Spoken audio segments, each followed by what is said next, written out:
Bora ver aqui o triste destino de Red Hood, o vídeo que o Dana Sen mandou tipo uns 6 meses atrás. Estamos aqui na live da Necromancia, venha também na Twitch assistir com a gente os reacts atrasados, bora. Quando ele tinha acabado de ser lançado, eu comecei a ler o manga, porque ele tinha uns visuais muito bacanas. Mas por circunstâncias da vida eu dei uma parada e esqueci dele. Essa história era The Hunters Guild Red Hood. Só que esse dia eu lembrei dela. E pra minha surpresa já era tarde demais e o manga já tinha sido cancelado. No tipo de história desse gênero, geralmente A gente já comentou sobre isso em alguns outros vídeos, né?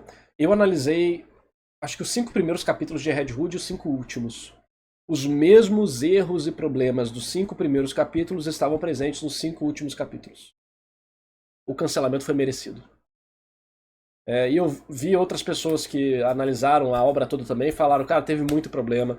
É aquele negócio, ideia boa, alguns momentos de execução sensacional, arte muito bacana, mas a história se embananou todo, os personagens se embananaram todo, deu muito problema, e enfim, é a vida.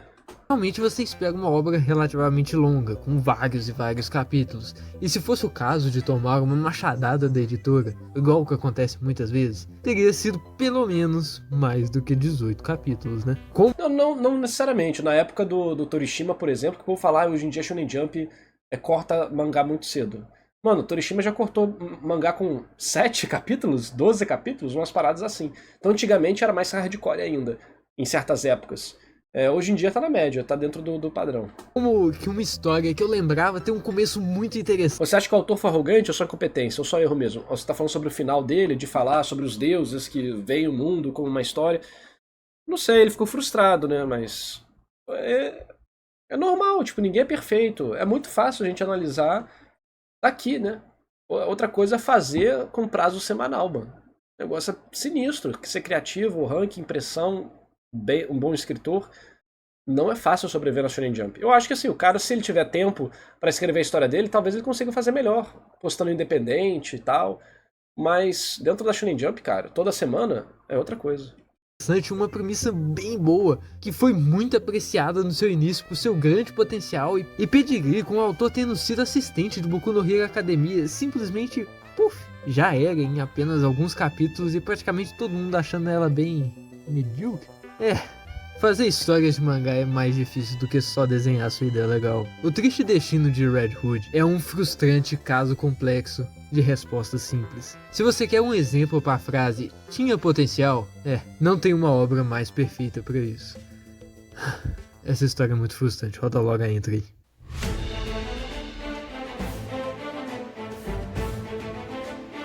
Pra quem gosta de Red Hood, vocês têm uma continuação espiritual de Red Hood aqui, ó. Você tem uma continuação espiritual de Red Hood aqui. Fableland. O autor de Fableland era fanzaço de Red Hood. E pra mim, Fableland é Red Hood melhorado, tá? Tá de graça, inclusive, os one-shots da Shonen West. E eu não posso falar nada, mas se vocês gostam de Fableland, não... Não... Não deixem de ficar de olho no Malnix. Apenas isso que eu posso dizer. Então... Vou mandar pra vocês aí, pra quem quiser ler one shot. E fiquem de olho. Fiquem de olho, apenas isso. Se vocês curtiram o tema de Red Hood, coisa de conto de fada e tal, Fableland, o Fableland, você vê que o land é com E, não é com A. Não é Terra das Fábulas. De fábulas, né, ou de Fable, e o land vem de blend. Por isso que é Fableland. Blend de mistura. Então, é uma mistura de fábulas. Aqui abre outra aba, depois eu leio, mas tá. É só procurar aqui, ó, Fableland. Eu venho aqui em mangás, todas as obras. Todos os one-shots no site da Shonen West são disponíveis, tá? Aí você vem aqui. Pronto, esse aqui vai ser melhor. Pronto. Tá aí, ó. Esse aí vai direto pra cá. E a edição, sem ser do mês passado ou do mês retrasado, tá de graça também. Mas todos os one-shots estão de graça. Então, vamos lá. Continuar.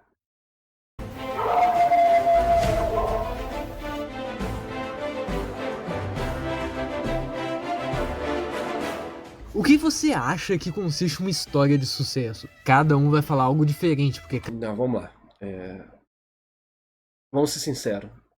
A coisa que consiste em uma história de sucesso, primeiramente, é marketing. Acabou. Marketing.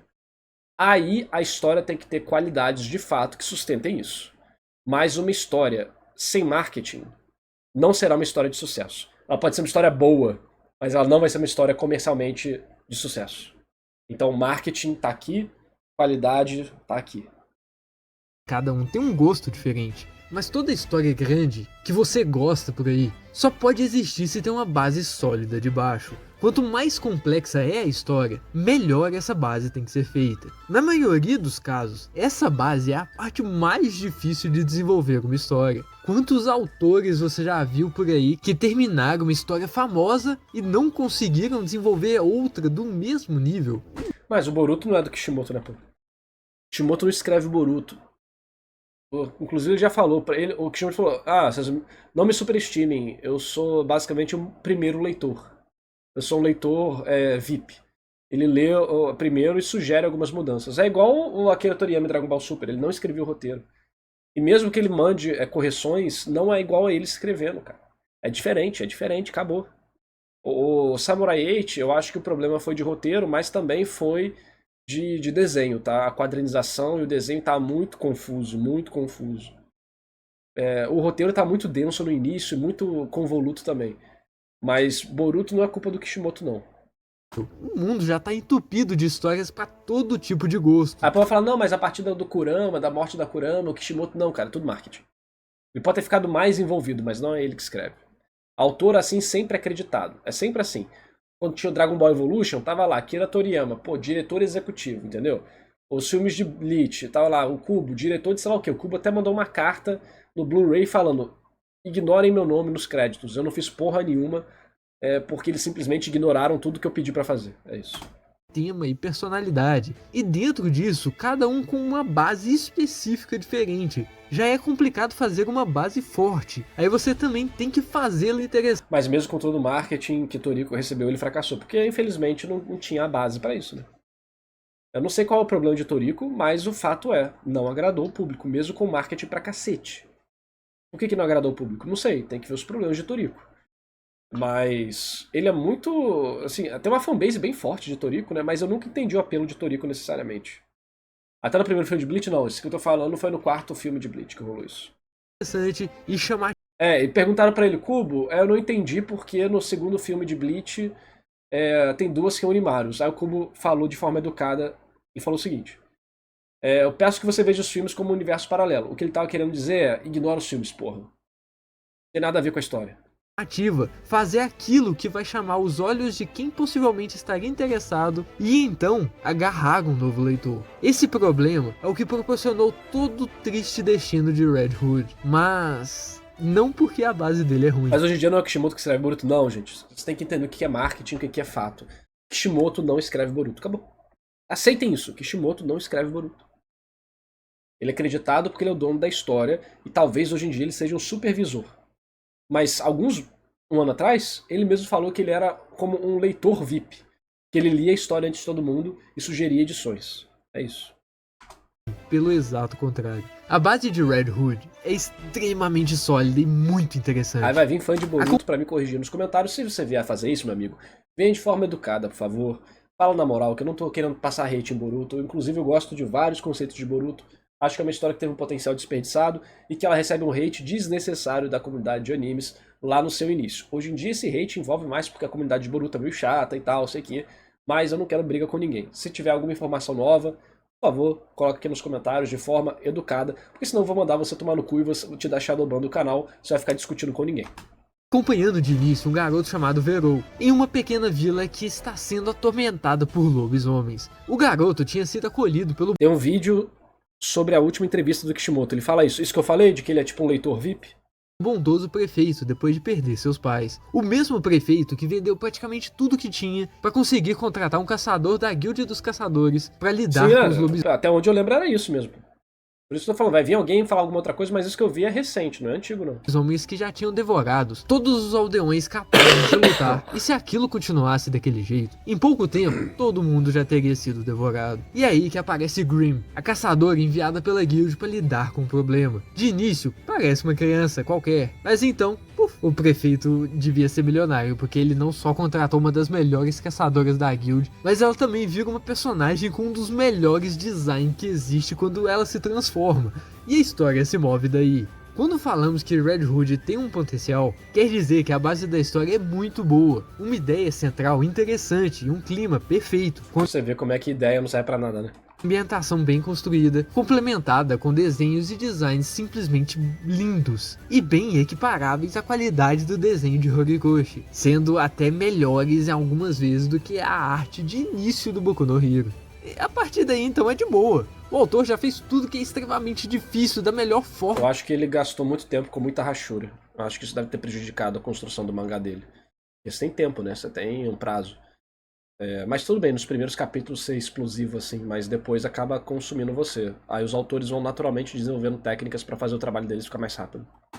Que se é possível fazer, é só manter a mesma qualidade e desenvolver o desenrolar da história, que, suave, Red Hood seria uma das melhores histórias a serem publicadas. Só que é aí que Red Hood tropeça, muito feio, e sai rolando abismo abaixo e não tem chão que a segure mais. Uma falha tão grande que nem sua base, nem seu perfeito estilo de arte, nem nada que fez a história ser fantástica, conseguem segurar. Uma história que criou o universo da forma mais legal possível e contou tudo como se fosse uma criança de 4 anos que acha que brócolis é uma mini árvore e nuvens são feitas de algodão doce. O pior de tudo, o que é mais frustrante, é que o potencial de Por que a bonequinha do cara não tem sobrancelha? tudo existe bem ali na sua frente, mas vai sendo tirado de você de uma forma exponencialmente gradativa. Não é algo que Exponencialmente gradativo? Gradativo é de pouco em pouco, exponencial explode. você consegue apontar direito e falar qual que é o problema principal. É como se a história começasse como uma fruta madura e ao longo do contar, ela vai apodrecendo sem você identificar exatamente o motivo. A cada bifurcação no progresso da história, a obra perde qualidade, e quanto mais e mais escolhas são feitas, mais seu sentimento de poderia ter sido melhor de outro jeito cresce. E que não tem sobrancelha! Sobrancelha! E seu aproveitamento, que no início não se importava muito porque todo o resto estava muito bom, já pro meio da história começa a perder o interesse, por causa que todo o resto à sua volta já foi substituído por mediocridade, e o brilho que antes existia naquelas páginas já não existe mais. O autor foca constantemente em coisas que não são beneficiais para a história, e deixa de lado coisas e ideias interessantes apresentadas. É uma obsessão por tentar deixar a história com uma complexidade maior do que deveria ser, e que faz tudo o que está acontecendo parecer barato, tentando fazer planos mirabolantes para mostrar como que os personagens são bons e inteligentes. Só que se você pensa 2 segundos sobre, você percebe que nada faz sentido e tudo é muito besta. E o autor só tá tentando te fazer acreditar que algo extremamente simples é realmente muito complexo e complicado, onde o intuito é fazer uma situação que, se não fosse o Verou, aquilo ia dar merda pra deixar tudo mais climático e tal. Só que de duas ou uma. Ou você já sabe o que vai rolar por ser uma coisa muito besta e óbvia, ou é uma coisa que ninguém no mundo inteiro teria capacidade de saber, porque ninguém sabe o que tá passando na cabeça do autor e qual que é a resposta que ele quer que aquilo tenha. Mas que com uma magia transcendente sem base nenhuma, um dos personagens sabe. Infelizmente você percebe isso muito. Não é engajante. A tentativa de ambientalizar e criar conflitos tem o efeito oposto. Faz a ambientalização ser esquecida e os conflitos parecerem brigas de maternal. Tudo acontece de forma muito conveniente. Todos os personagens fazem coisas que o autor precisa para ajudar a história a continuar andando. Eles não têm escolhas próprias e suas personalidades somem a partir do quadrinho de introdução. Todo mundo se ajuda de boaça. É só respirar que tudo se resolve e a história se move pra frente. Não precisa nem falar, por favor. Os personagens não movem a história. O autor usa os personagens pra mover a história que eles não fazem parte. E o sentimento horrível de ver algo que poderia ter sido melhor se... Foda que ele tá falando, mas não tá exemplificando. Pois é, né? Fica difícil pra quem não conhece entender. Podia dar tipo um exemplo, não de tudo, né? Mas... um contexto pra gente ter uma noção do pior erro que acontece, por exemplo. fosse abordado de forma diferente, sem tentar fazer tanta coisa doida ao mesmo tempo, fique engravado na sua cabeça quando você lê. Ideias fantásticas de um mundo lindo, desperdiçados em um contar de história que não cumpre o que lhe é dado. Uma falta de foco imensa. A gente pode falar o dia todo aqui das falhas do autor em desenvolver Red Hood. Mas tipo... Mas só falar, tudo isso que você falou e é ruim, é a mesma coisa, né? A gente tem que saber por quê. Por que que tem falta de foco? Por que que os planos não são bons? Por que que isso? Por que que aquilo? Essa é a parte importante, né? Do porquê. Não é só falar, é ruim. Por quê? Porque é ruim.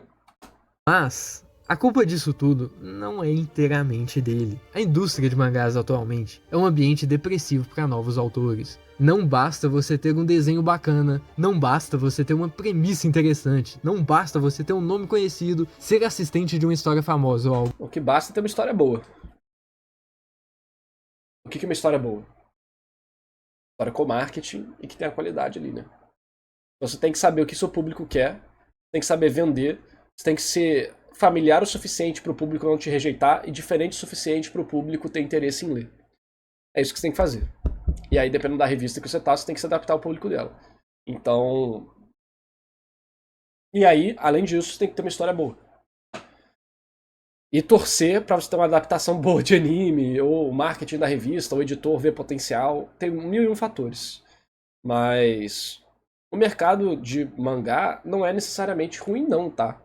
Quando você vira um mangaka iniciante publicado por uma revista, você tá no top 10% das pessoas que ganham mais dinheiro no Japão. Ou era top 30%? Não lembro agora. O negócio é que é desgastante, né? É um trabalho criativo. O trabalho criativo não é pra todo mundo. Ah, mas tem que publicar toda semana. Não, vai pra uma revista que publica semanalmente, bimensalmente, trimestralmente. É que o povo quer Shonen Jump. Por quê? Porque a Shonen Jump é a que mais dá glória, né? A Shonen Jump também paga muito por página. Mangaka não tem salário, eles ganham por página. Mangaka pode parar quando quiser.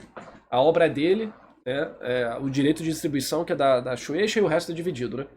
Mas o mangaka... A vida de mangaka não é tão ruim igual o povo faz parecer. É que tem mangakas que fazem isso ser popular, né? Por exemplo, tem mangaka que faz mangá em 2 dias e tira os outros 5 dias de folga na semana. Tem autor que fica a semana inteira desesperado e trabalhando a semana toda. Tem autor que não faz nada na semana toda, fica travado, aí nos 3 últimos dias trabalha 24 horas por dia. O Maurício Osamu já contou caso de que ele saiu do estúdio do Tetsuo Hara por um tempo, aí ele foi para outro, e o cara, ele... Vamos dizer que o prazo era de segunda a domingo, suponha. O cara ficava até sexta-feira sem fazer nada, travado, com bloqueio criativo, e aí ele de sexta para sábado e domingo os caras tinham que todos os assistentes ficavam no estúdio virando noite, trabalhando tipo 72 horas seguidas, porque tinha que entregar e o mangaka fazia o negócio de última hora. Então, varia. Os autores têm a obra pra ele, tipo os direitos? Sim. É dividido, né? Mas quem tem a liberdade criativa na obra é o autor. Se um dia o autor falar, não quero mais fazer, acabou. Se o Oda falar, quero que One Piece vire mensal, One Piece vira mensal. Acabou. Claro, pode ter alguns trâmites legais aí, mas é basicamente isso. Aqui, os direitos são divididos entre o autor, o estúdio do autor e a revista.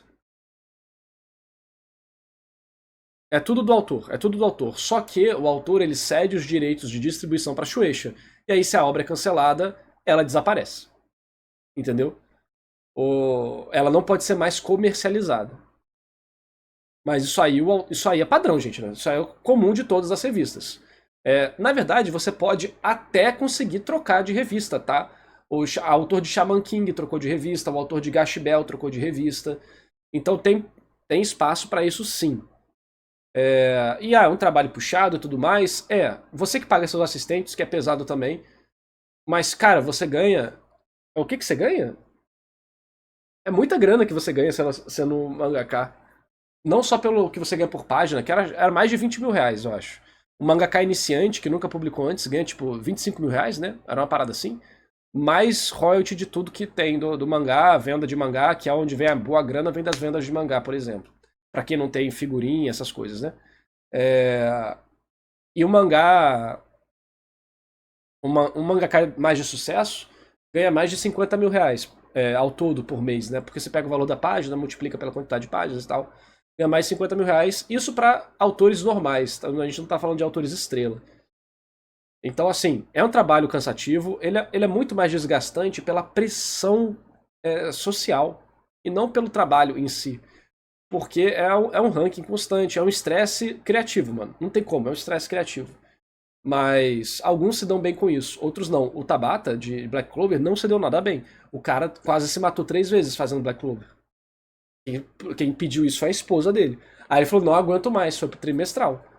Mas você tem outros artistas que conseguem fazer o semanal tranquilamente. Ou que é viciado no semanal. O Oda não consegue tirar um dia de férias sem ficar maluco. Então, varia. Tem muita coisa que influencia, tá?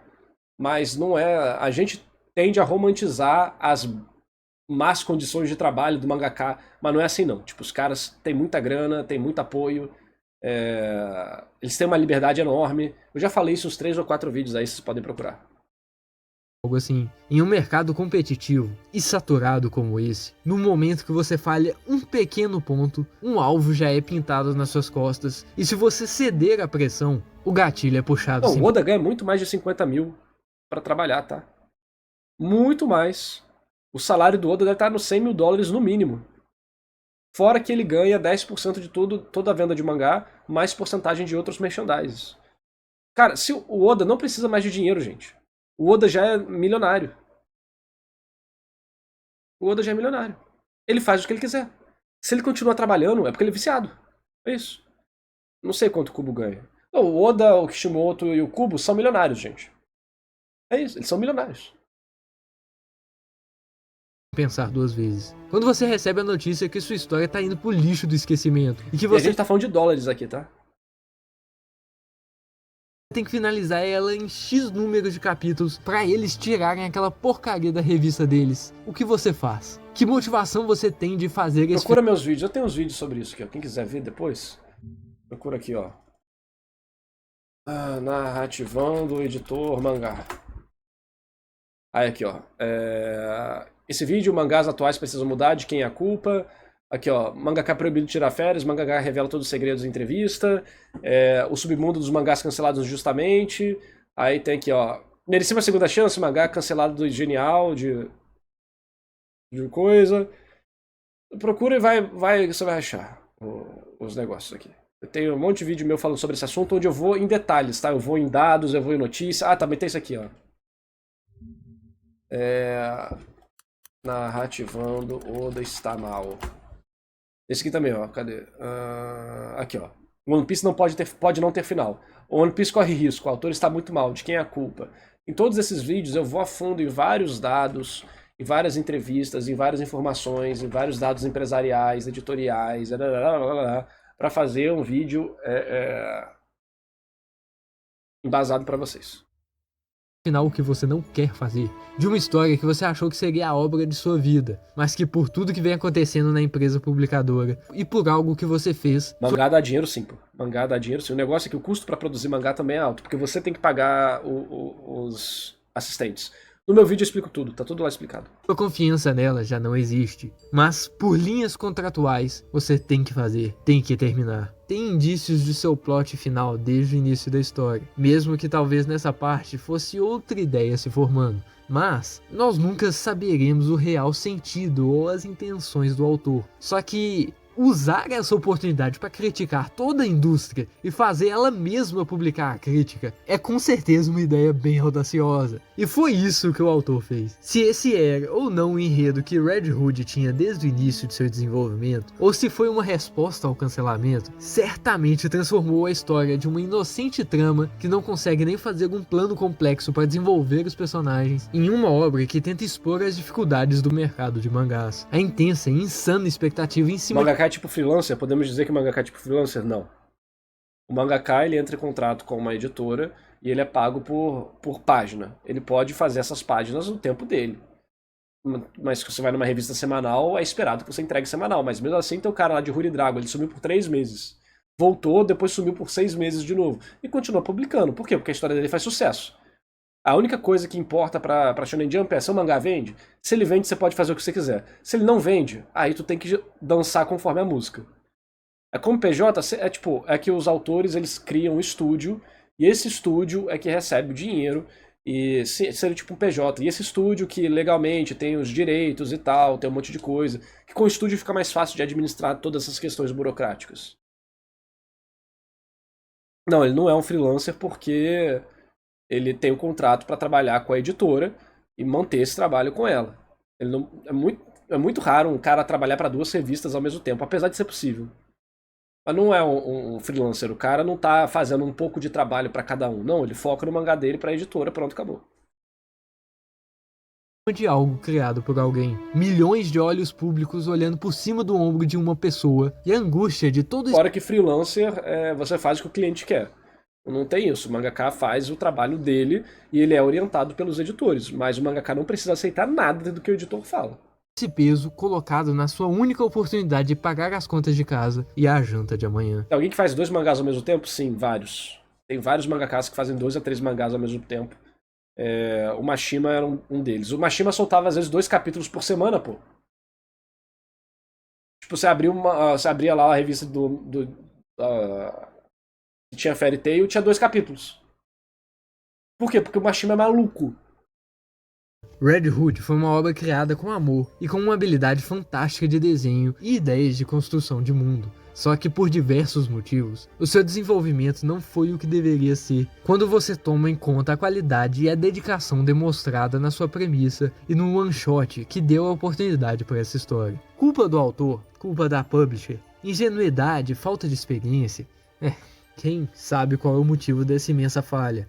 Disso tudo, só conseguimos tirar uma resposta. Todos nós saímos tristes desse infeliz destino. Penduraram uma história sensacional nas nossas frentes. Uma história que tinha o potencial de colocar nossas mentes para voar e imergir naquele mundo fantástico de criaturas místicas. Como seria ser um caçador na guild? Como seria... Se o mangá for cancelado pra uma revista, ele pode ir pra outra? Muito raro. É possível, mas é tipo... Vou chutar números da minha cabeça. É tipo 1% de chance. Tem que ter um caso muito específico, tipo de Shaman King ou de Gash Bell. Mas não é normal não. Uma obra cancelada, it's over. Lidar com os lobisomens e outras raridades pelo mundo. E infinitas outras coisas. Mas que então foi tirada de nós pra nunca... Até porque, para e pensa.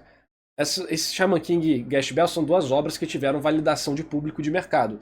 Você acha que alguma revista supõe que a Shonen Jump deixe pegar Red Hood pra outra revista? Ah, quem quiser pode levar. É só comprar os direitos aqui. Tu acha que alguma editora vai comprar os direitos de Red Hood? De uma obra que falhou espetacularmente? O povo tinha hype, o povo tinha vontade, e o autor cagou a história, deu problema, deu merda, ninguém mais gostou, teve um monte de falha. Quem define o que vai ser publicado nas revistas não é o autor que, publica minha história. Não, é a revista que define, tá, gostei, vamos te chamar, vamos trabalhar com você e tudo mais. Faz aí o que você quer, junto com o que faz sucesso. Mas se a sua história já foi um fracasso, nenhuma outra editora vai querer assumir o BO. mais ser vista. Um conjunto imenso de problemas e uma série de desventuras que desapareceu com uma expectativa de um potencial óbvio. E por fim, todos nós continuamos a caminhar e procurar histórias que ressoam com a gente, que talvez coçariam aquela coceirinha do potencial que Red Hood mostrou. A jornada desse mangá serve de um ponto de alerta, que mesmo... É verdade, né? É que uma editora tem várias revistas. Ir de uma revista para outra, de uma mesma editora, é tranquilo. Black Clover fez isso, Jojo fez isso e por aí vai. Ir para uma outra revista de outra editora, aí é complicado. Porque tipo, tem a Shonen Jump semanal, aí tem a Shonen Jump mensal, aí tem a Shonen Jump trimestral, entendeu? Não são esses nomes, mas eu tô falando para facilitar aqui. Mas ir para uma outra editora, aí é dor de cabeça. Conceitos mais promissores podem hesitar sem uma forte execução. Uma fábula que uma vez grande, perdeu seu foco e agora se desfaz nas areias do tempo. E não terá mina musculosa ou fanart de capuz vermelho que vai suportar todo esse peso.